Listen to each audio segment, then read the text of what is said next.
मैं हमेशा अपनी बहन को मासूम समझता था, लेकिन जब मैंने उसे एक रात 12 बजे उसके रूम में जो करते देखा, उसके बाद मेरा उसे देखने का नजरिया पूरी तरह बदल गया था। क्योंकि वो अपनी उंगली से। मेरा नाम प्रेम है। मेरी उम्र 24 साल है और मेरी एक छोटी बहन है जिसका नाम अर्पिता है। अर्पिता बेहद सुंदर है और बिल्कुल जानवी कपूर जैसी दिखती है। वो सिर्फ 21 साल की है। ये कहानी उस पल की है जब मुझे पता चला कि मेरी वो मासूम बहन अब बड़ी हो गई है। ये बात है 1 साल पहले की, जब मैंने उसके फोन में कुछ ऐसा देखा जिसने मुझे अंदर तक हिला दिया। जिस बहन को मैं हमेशा मासूम समझता था, उसके बारे में वो सच जानकर मुझे यकीन नहीं हुआ। ये कहानी उसी पल से शुरू होती है जब मैंने अपनी बहन के बारे में वो राज जाना जिसने हमारी जिंदगी बदल कर रख दी। गर्मी की रात थी। हवा जैसे थम सी गई थी और मेरे कमरे में पड़े बिस्तर पर सोने में भी मुश्किल हो रही थी। प्यास के मारे मेरी नींद खुल गई और जैसे ही मैंने पानी की बोतल उठाने की कोशिश की, पता चला कि वो खाली थी। वक्त देखा तो रात के ठीक 1 बज रहे थे। नींद की खुमारी में मैं रसोई की ओर बढ़ा, जहां पानी की ठंडी बोतलें रखी होती थीं। तरफ जाते हुए मैंने देखा कि मेरी बहन अर्पिता के कमरे की लाइट जल रही थी।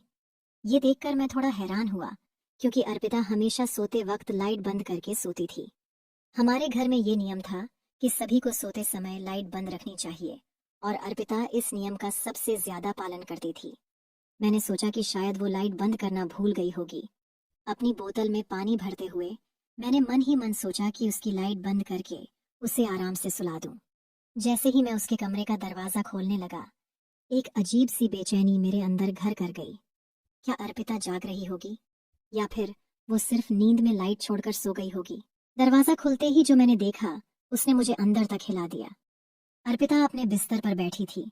उसके चेहरे पर एक गंभीरता थी और वो अपने फोन की स्क्रीन में कुछ देखने में पूरी तरह मग्न थी। रात के इस समय, जब हर कोई गहरी नींद में था, अर्पिता का यूं जागना और फोन पर इस तरह से कुछ देखना बेहद अजीब लगा। जैसे ही मेरी नजर उस पर पड़ी, उसने फटाफट फोन को छुपा लिया और उसकी आंखों में डर की एक झलक साफ दिखी। उसकी ये हरकत इतनी अप्रत्याशित थी कि मैं एक पल के लिए समझ नहीं पाया कि क्या कहूँ। अर्पिता, जो हमेशा शांत और संयमित रहती थी, उसके चेहरे पर इस वक्त चिंता और घबराहट की लकीरें साफ नजर आ रही थीं। मैंने धीरे से पूछा, अर्पिता, सब ठीक है? इतनी रात गए जाग रही हो? अर्पिता ने एक झटके में जवाब दिया, हाँ, बस नींद नहीं आ रही थी। लेकिन उसकी आवाज में जो कंपकंपी थी, उसने मेरी जिज्ञासा को और बढ़ा दिया। वो मुझसे कुछ छुपा रही थी, लेकिन क्या? ये जानने की ललक अब मेरे दिल में गहराती जा रही थी।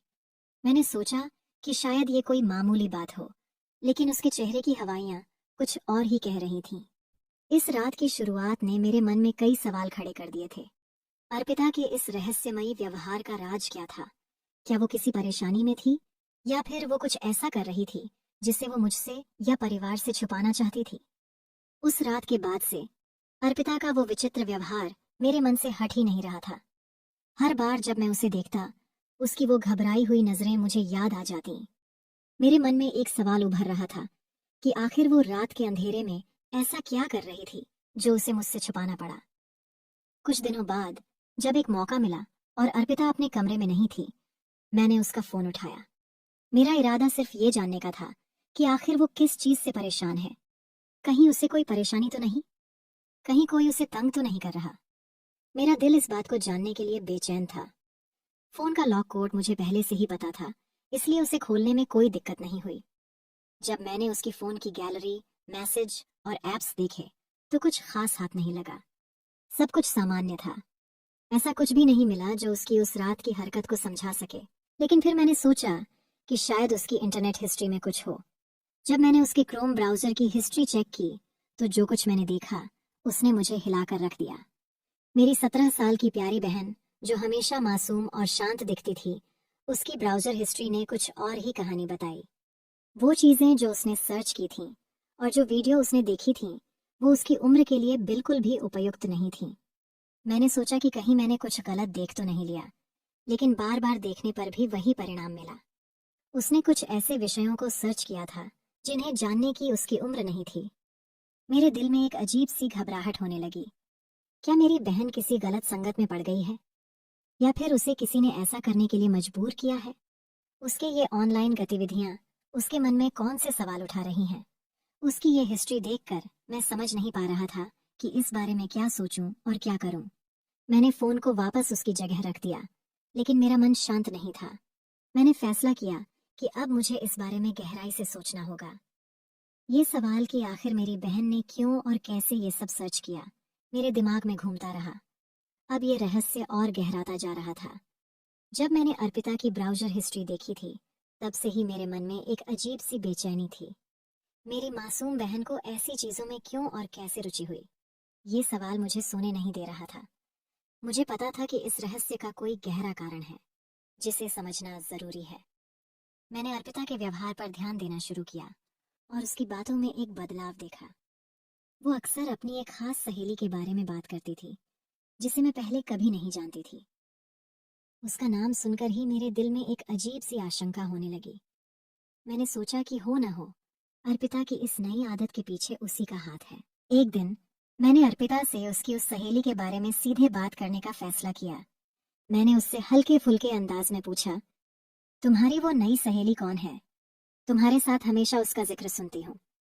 अर्पिता ने थोड़ा हिचकिचाते हुए बताया, वो मेरी क्लास में नई आई है, काफी मस्तीखोर है और बहुत बातें करती है। मुझे उसकी बातों से ज्यादा कुछ नहीं पता चला, लेकिन मेरी छठी इंद्री ने कहा कि ये वही लड़की है जिसने अर्पिता को गलत रास्ते पर धकेला है। कुछ दिनों बाद मैंने अर्पिता के फोन की हिस्ट्री को फिर से खंगालने की सोची, इस बार और गहराई से। मैंने कुछ और भी चौंकाने वाले सबूत पाए।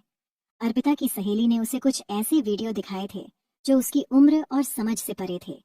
ये वो वीडियो थे जो किसी भी नासमझ किशोरी के लिए सही नहीं थे। इसके अलावा मैंने ये भी देखा कि वो सहेली अर्पिता को सिर्फ वीडियो दिखाने तक ही सीमित नहीं थी। वो एक बहुत ही बिगड़ी हुई लड़की थी, जिसे सही गलत की कोई परवाह नहीं थी।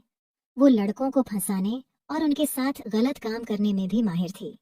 उसने अर्पिता को ऐसे कई किस्से बताए थे जो अर्पिता के मासूम दिमाग को विचलित कर रहे थे। ये सब जानकर मेरा दिल टूट गया। मेरी मासूम बहन, जिसे मैं हमेशा सही रास्ते पर चलने की सलाह देती थी, इस तरह की गंदी आदतों में फंस चुकी थी।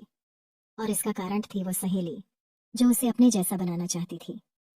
अब मुझे अर्पिता को इस दलदल से बाहर निकालना था। मैंने फैसला किया कि सबसे पहले मुझे उस सहेली से अर्पिता की दूरी बनानी होगी, और उसके बाद मुझे अपनी बहन को प्यार और समझदारी से समझाना होगा कि वो किस राह पर चल पड़ी है और उसे किस तरह से वापस सही रास्ते पर लौटना है।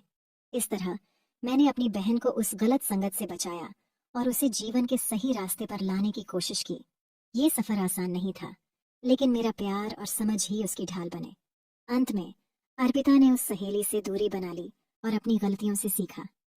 ये अनुभव हमारे रिश्ते को और मजबूत बना गया। इस कहानी से हमें ये सीखने को मिलता है कि गलत संगत कितनी जल्दी और आसानी से हमें गलत रास्ते पर ले जा सकती है, लेकिन अगर परिवार का सहारा और समझदारी हो तो कोई भी राह मुश्किल नहीं होती।